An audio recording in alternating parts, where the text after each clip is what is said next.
తాకట్లో ఉన్న మీ బంగారాన్ని విడిపించి ఆ రోజు ఆన్లైన్ ధరకే మేము కొంటాం. Sharma gold company. నమస్తే, welcome to iDream media. So జనరల్గా క్యాన్సర్ అనేది చాలా మందిని భయపెడుతూ ఉన్న సమస్య. ఈ మధ్యకాలంలో క్యాన్సర్ కేసెస్లు అయితే చాలానే పెరిగిపోయాయి.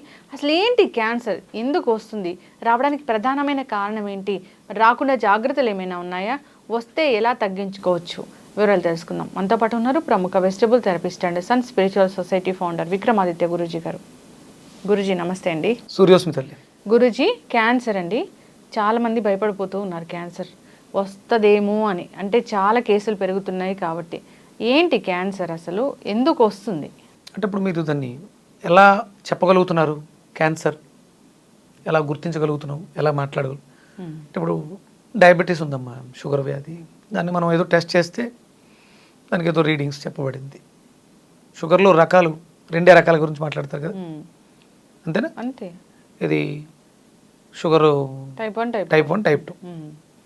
అలాగే మనం లివర్కి సంబంధించిన ఇష్యూస్ గురించి మాట్లాడుకుంటే ఫ్యాటీ లివర్ సిరోసిస్, ఇలా అంటే మ్యాక్సిమం 2-3 ఉంటాయి. కానీ ఇక్కడ క్యాన్సర్ అనగానే మనకి ఎన్ని రకాలు ఉంటాయి? ఎన్నో రకాలు ఉన్నాయి. ప్రతి organ, throat cancer, lung cancer, ఊపిరితిత్తుల క్యాన్సర్, లేకపోతే pancreatic cancer, colon cancer, cervical cancer, చాలా ఉన్నాయి. ఇన్ని రకాలు ఎందుకు ఉన్నాయి?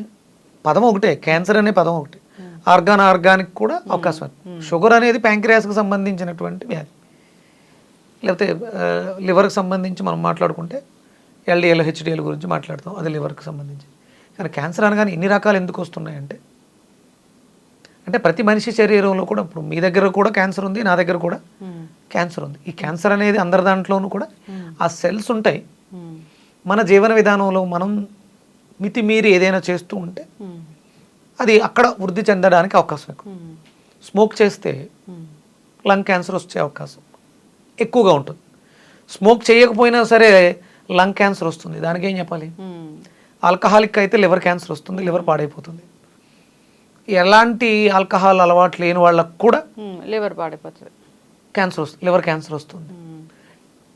అంటే మనం ఎట్లా వెళ్ళిపోతున్నాం, ఏం చేస్తున్నాం?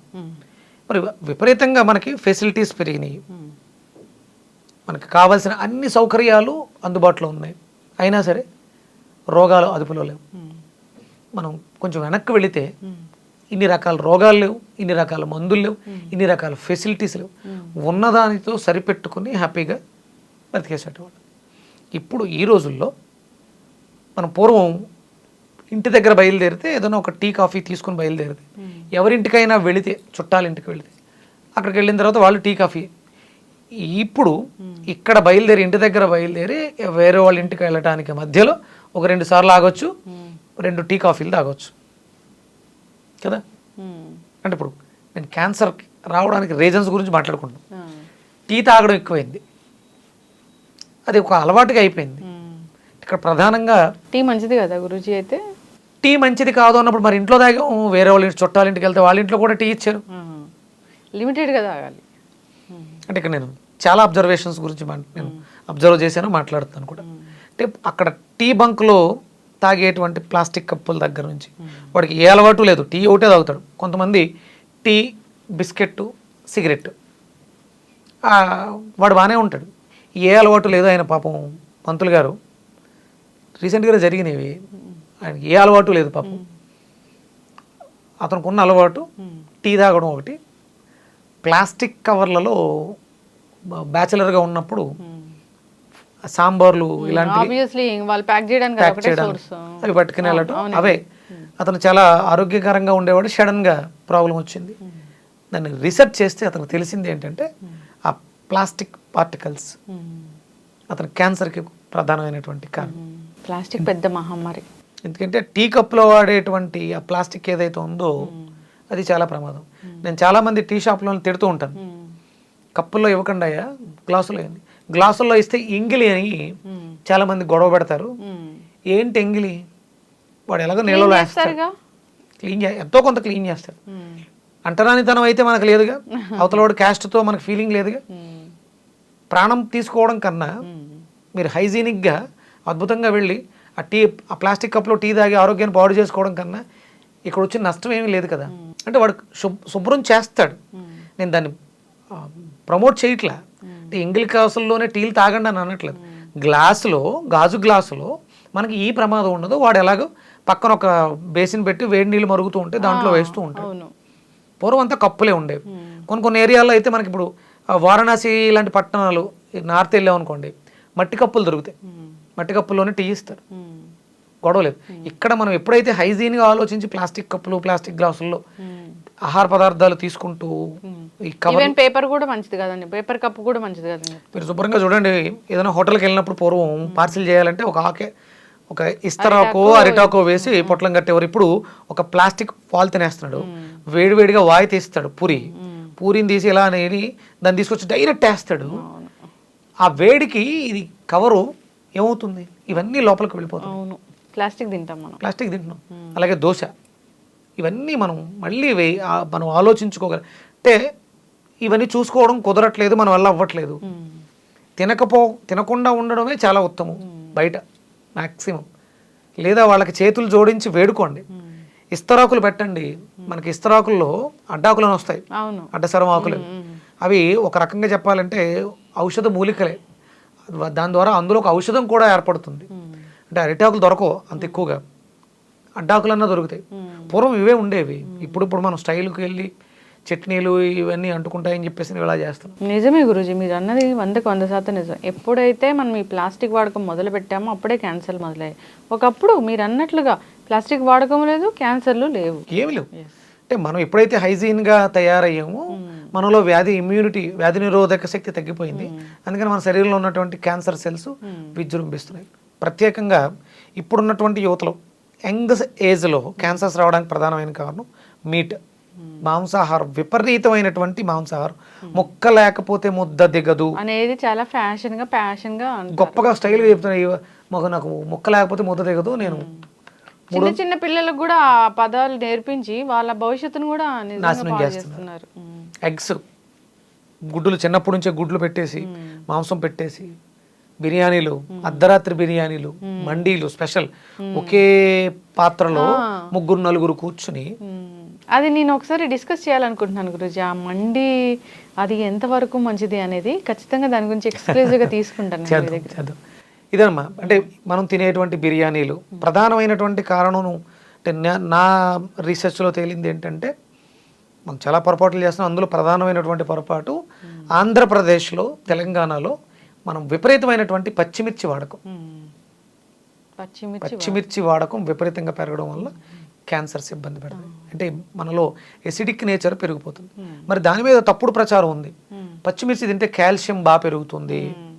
అంత మంచిదే అయినప్పుడు, ఎందుకంటే మీరు పచ్చిమిర్చిని పండించాలంటే విపరీతంగా కెమికల్స్ వాడాలి. రెగ్యులర్గా వాడే పంటల కన్నా కెమికల్స్ ఎక్కువ వాడతారు. మీరు మాట్లాడితే నేను రా వెజిటేబుల్స్ గురించి చెప్తే కెమికల్స్ ఎక్కువ వాడుతున్నారు, దానివల్ల రోగాలు వస్తున్నాయి అంటారు.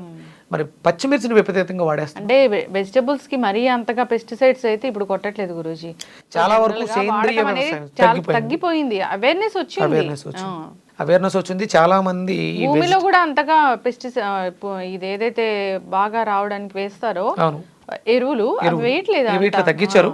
సేంద్రియ వ్యవసాయానికి వెళ్ళారు. గౌ మూత్రం తోటి, గౌ డంగ్ తోటి ఎక్కువ వ్యవసాయం చేస్తున్నారు. మారుతుంది. కానీ మీరు అంత వాడిన పచ్చిమిర్చిని వాడకం తగ్గిస్తే తప్ప, పూర్తిగా మానేస్తే తప్ప మనం ఈ రోగాల బారి నుంచి, ఈ క్యాన్సర్ అనే మహమ్మారిని మనం దూరం చేయలేము. మొన్నటి వరకు భారతదేశం షుగర్ పేషెంట్స్లో హైయెస్ట్లో ఉండేది. 130 కోట్ల జనాభాలో మ్యాక్సిమం 70-80% డయాబెటిక్ పేషెంట్స్ ఉండేవారు. ఇప్పుడు దాన్ని దాటేసి క్యాన్సర్ మహమ్మారి ముందుకు వెళ్ళిపోవడానికి ప్రయత్నం చేస్తుంది. అంటే ఉన్నాయి కేసెస్ బయట పడుతూ ఉన్నాయి. ఇప్పటివరకు మీ ఇమ్యూనిటీ క్యాన్సర్ నుంచి మిమ్మల్ని రక్షించింది. క్యాన్సర్ మహమ్మారి లోపల నుంచి దొలిచేస్తూ ఉంటుంది. ఎప్పుడో ఒక స్టేజ్ దాటేసిన తర్వాత బయటకు వస్తూ ఉంటుంది. ప్రతి ఒక్కళ్ళు కూడా అబ్జర్వ్ చేసుకోండి, మిమ్మల్ని మీరు గమనించుకోండి. మీరు ఏం తింటున్నారు, మీరు తింటున్నది ఎసిడిక్ నేచర్ ఫుడ్డా? త్వరలోనే మీరు ఏదో ప్రాబ్లంతో హాస్పిటల్కి వెళ్తే మీకు సంథింగ్ ఏదో ఒక క్యాన్సర్ ఉందని బయటకు వస్తుంది. మీరు విపరీతమైనటువంటి మాంసాహారుల క్యాన్సర్ బయటపడే అవకాశం ఉంది. మీరు మిడ్ నైట్స్ బిర్యానీలు తినే స్థితిలో ఉన్నారా, క్యాన్సర్ బయటపడే అవకాశం ఉంది.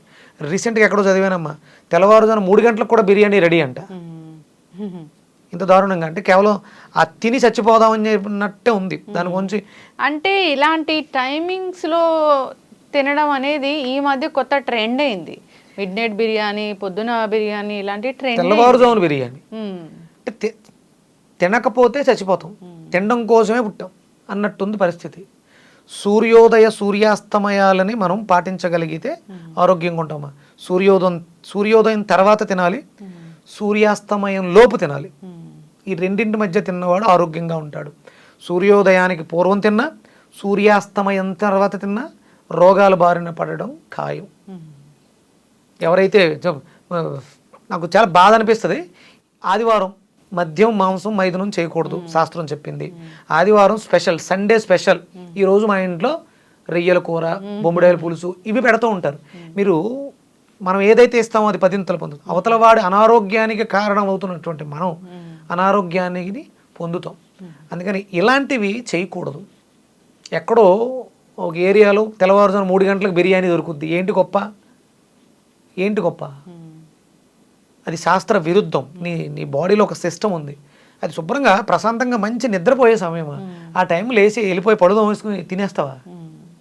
ఈ విచ్చలవిడితనమే ఇప్పుడు మనం చూస్తున్నటువంటి క్యాన్సర్ కేసెస్ కావచ్చు, ఎనీ డిసీజ్. దీనికి మనం ఆహార విహార వ్యవహారాలు ప్రధానమైనటువంటి కారణం. అందుకని దాన్ని దృష్టిలో పెట్టుకుని మీరు ఎంత తక్కువ తింటామో అంత ఆరోగ్యంగా ఉంటాం. Less luggage more comfort. లంకణం పరమౌషధంగా పనిచేస్తుంది. అవసరం కొద్దీ తిందాం, ఆరోగ్యంగా జీవిద్దాం.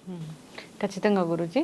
సో అసలు క్యాన్సర్ రాకుండా ఉండాలంటే మన జీవన విధానంలో మార్పులు రావాలి. మీరు అన్నట్లు ఆల్కలైన్ ఫుడ్ ఖచ్చితంగా. బూడిద గుమ్మడికాయ high alkaline, lemon high alkaline, pineapple high alkaline.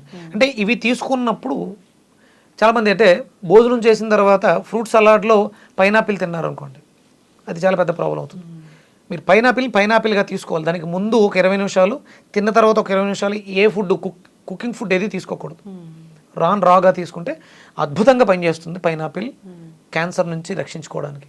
Lemon చాలా అద్భుతంగా పనిచేస్తుంది. బిఫోర్ ఫుడ్ మీరు ప్లెయిన్ లెమన్ వాటర్, ఇంకేమీ కలపకుండా ఒక గ్లాసుడు వాటర్లో ఒక నిమ్మకాయ పిండుకొని సిప్ చేస్తూ చప్పరిస్తూ తాగితే క్యాన్సర్ నుంచి రక్షించుకోవడానికి ప్రికాషన్గా కూడా పనిచేస్తుంది. అలాగే బూడిద గుమ్మడికాయ డైజెషన్ ఇష్యూస్ నుంచి మెరుగుపరుస్తుంది. ఒకవేళ క్యాన్సర్ ఉన్నా ఆ సెల్స్ని అద్భుతంగా నివారిస్తుంది బూడిద గుమ్మడికాయ. ఇవన్నీ కూడా డేలో మాత్రమే ఉండాలి, నైట్స్ ఉండకూడదు. ఈ ఫ్రూట్స్, సిట్రస్ ఫ్రూట్స్ ఏవి కూడా చీకటి పడిన తర్వాత, సాయంత్రం అయిన తర్వాత వాడకూడదు.